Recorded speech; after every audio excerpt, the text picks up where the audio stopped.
Hey everybody, welcome to our weekly Wednesday webcast. Today I want to talk about how to go from 0 to a billion. And before we even get started, I want to talk about 3 key points I want to cover. The first one is documentation.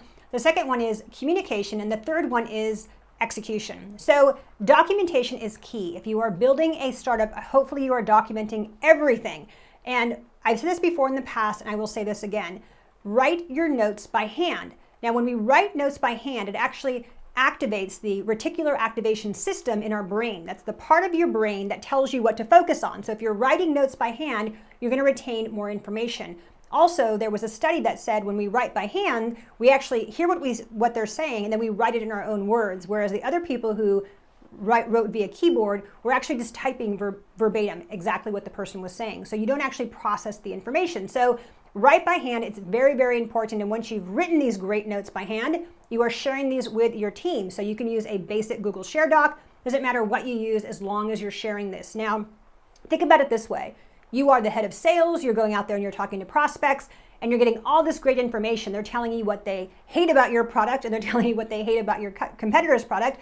And they're telling you what they want to see in the future. They're telling you what they want you to build next, right? So what if, as the head of sales, you were going back to your product team and your engineering team and letting them know what the customer wants to build, right? Common sense. But not everybody does this. So make sure that you are documenting and you're actually sharing. Let's say that you're the CMO and you're in charge of all the advertising and the marketing. You understand what language is working. Perhaps you did a LinkedIn campaign and it was wildly successful. You can go back to your sales team and say, hey, when we use this language, our target audience really gets it. And that's part of your job, is educating about your product or service, not just marketing to them. Sometimes people don't always understand why they need your product or service. So documenting, communicating, and then last but definitely not least is execution. So once you understand what works, you can begin to execute. Now, I always say that building a startup is just like math, right? There's just equations that you have to figure out. So the user gets addicted after X number of uses. So we have to solve for X. So if you are Slack, you know that by the time someone sends 2,000 messages on your platform, they are quote unquote hooked. So let's stop for a second and think about that. If you don't know what Slack is, I'll just tell you very quickly. It's a communications channel that you can use for internal teams. And a team could be you and I. You and I can create a Slack channel and communicate back and forth. So why do you think after 2,000 messages sent, people don't go away? Well, because you've created this whole depository for all the information that you need. So you can go back to that and search a question. And of course, this is used through corporations. So if your company has a Slack channel, you can go back and use it as a frequently asked questions or problem solving. So the more people use Slack, the less likely they are to go away. This is common sense. So everyone's growth equation, so to speak, is different. So you got to figure out what works for you. You can't just use a cookie cutter and say, okay, we just have to get messages sent, because messages sent can mean nothing to your business model. So in execution, it's all about figuring out what your growth equation is. And we talk a lot about this in Founders Masterclass. I will leave a link below if you want to check it out. But essentially your growth equation is how the consumer finds out about you, what happens, what is the magic sauce, what is that magic experience that makes them want to keep coming back, and then how do you get them to repeat it? So in this example, they find out about you through various ways. They come on, and once they've sent 2,000 messages, that's when they get hooked. And so now their job is just to figure out how to keep them going and sending those messages. So now we know that it's documentation, communication, and execution. So let's dive a little bit deeper into how Slack became Slack. So they founded in a little earlier than 2003. They actually were a pivot from a previous company, but they really got going in 2003. And in August 2013, that is, in August 2013, what they did was their private beta. So for 6 months, from August 2013 to February 2014, they did a private beta launch. And they went on the first day, they had close to 10 different major publications, everything from TechCrunch to CNET, writing about their company. So let's stop right here. How do you think they did that? Well, first of all, the person who founded Slack was actually a serial entrepreneur, so he had a little bit of street cred. But it's very important to have a positive story that people want to write about. Now, I talk a lot about this when I say how to find investors. I tell you guys to create an investor contact list, get to know those investors, and reach out to them directly. It's the same exact process if you're looking for media for your company. So create a PR contact list.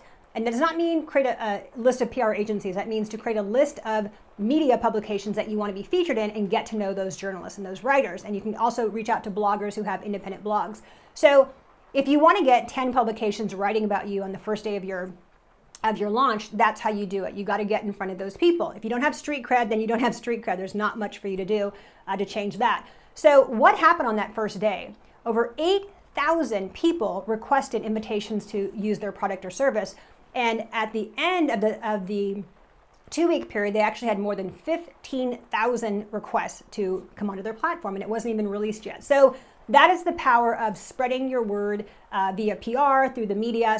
So hopefully you have a PR strategy. That's, if you're going from 0 to a billion, you have to have some kind of way that you're creating awareness for whatever you're doing, whatever your product or your service is. So let's go ahead and dive a little bit deeper into the growth of Slack. So after their private beta was over, their public launch, they became open to the public. And only 8 months after that happened, they were actually had over 70,000 paying users and over $5 million in revenue.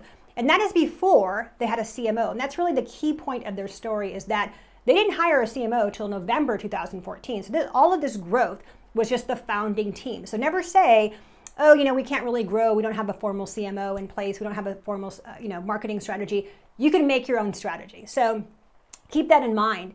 And if we fast forward 12 months from that time period, they actually, in October of 2015, they had over 400,000 paying users, and they were making over 36 million in revenue. Fast forward another year into October 2016, they had over 1.2 million paying users, and they were making over 96 million in revenue. Fast forward another year, they're now in October 2017. They have 2 million paid users, and they were making over $200 million in revenue. So not really bad. So if you look at that growth, it's growing from 500% to 150% to 100%. So a company who's 4 years old and they're still growing at 100% is pretty strong. So kind of going back to how they got there, this is kind of their whole strategy for what they did. First of all, they got really good PR. They got really good media on their first launch.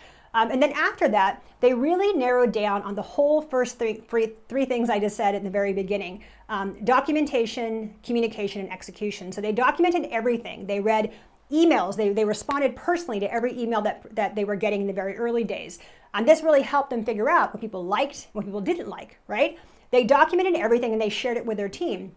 They would go on Twitter and find people complaining about their service and actually communicate with them. They actually had a whole wall of tweets that they got about their product or service. Now, if you're an introverted person like myself, this might sound so painful to be responding directly to your customer, to be reading horrible, mean tweets about yourself, about your company, and having to respond to those. But I will say this: if you can get over that awkward feeling of doing that, it's really going to help you a lot understand what you need to change about your product or service. So people who are mad about your service, they're going to tell you so much about what's wrong.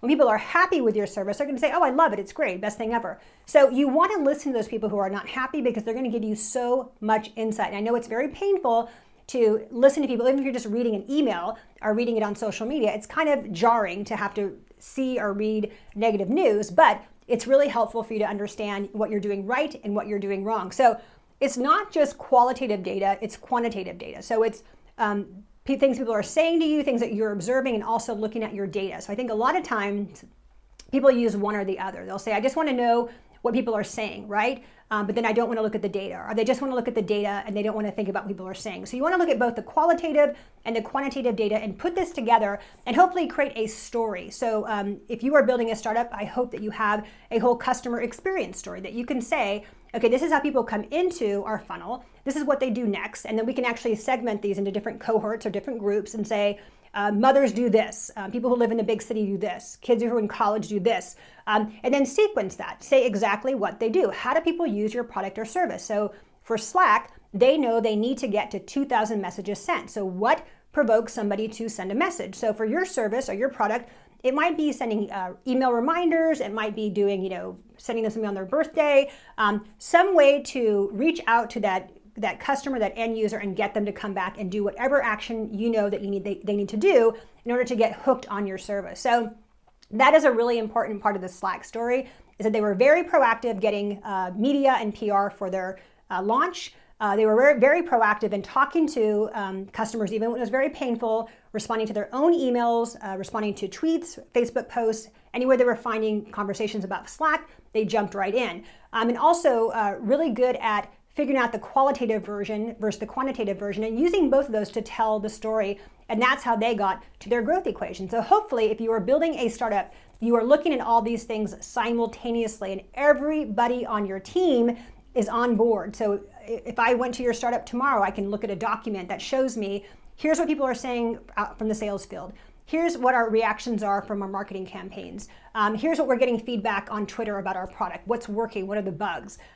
So you have to have that in place, and that's how you go from 0 to $1 billion, is that you figure out what your growth equation is, what your growth model is, and you figure out how to execute on that. And once you've figured out what the growth equation is and you understand your growth model and you're ready to execute, then you can attract and hire people, right? Once you already know what the equation is, it's a lot easier to hire people. Once you know what the equation is, you can already reach out to investors, and investors are going to say, yeah, this is great. They have figured everything out. They know what wasn't working, they've documented it, and they've shifted on that, and then they are putting their efforts into what is working. So that is a really good way to show an investor and a future hire that you actually have a machine that works. Nobody wants to jump on board a rocket ship that doesn't really know how to take off. People want to get on a rocket ship when they know it's going to work. So just to recap, you want to focus on documentation. Hopefully you're writing those notes by hand. Number 2, you want to focus on communication. Number 3, you want to focus on execution. And we talked a little bit about Slack. If you want to dive deep and see more detail on the study I did on Slack, it's in Founders Masterclass, and I will leave a link below. I go through more different time intervals of how they did throughout, how many daily active users they had, how many gross users they had, and just more statistics. But I just want to give you guys the highlights of how quickly they grew their revenue. And then also, you are building out a whole roadmap of what your experience is. What is your customer experience? And hopefully you have a customer avatar. You know what that is. And now this customer avatar is kind of evolved into what is the daily life of your customer? What does it look like? How do they interact with your product or service? Because when you know information like this is how you go from a zero to $1 billion. You have to focus on growth. You have to focus on how a consumer experiences your brand, your service, and how they get excited about it. And then exactly that, solving for that X. What is the equation? What needs to happen for them to get hooked on your product or service so they want to keep coming back over and over and over again? And that is how you build a $1 billion company. So we're going to stop there. As always, if you have any questions for me, my email is super, super easy. It's my first name, Lili at financeforentrepreneurs.co. You can email me. I answer my emails directly, like someone I just mentioned. And I do respond to my tweets when I see them. I'm not on Twitter a whole bunch. I'm on Facebook a lot. You can always email me directly, and I will give you a response within 24 hours if it's about content. If you're sending me a sales pitch, I'm probably not going to see it. I do have somebody who monitors my email and just gets rid of like the stuff that's just like asking me to buy something from you. So if you want to check out Founders Masterclass, I will leave that down below. If you have any questions for me, go ahead and shoot them via email. I get all of my topics based on questions I get. So if you have a question for me, shoot me an email. That might be my next weekly Wednesday webcast.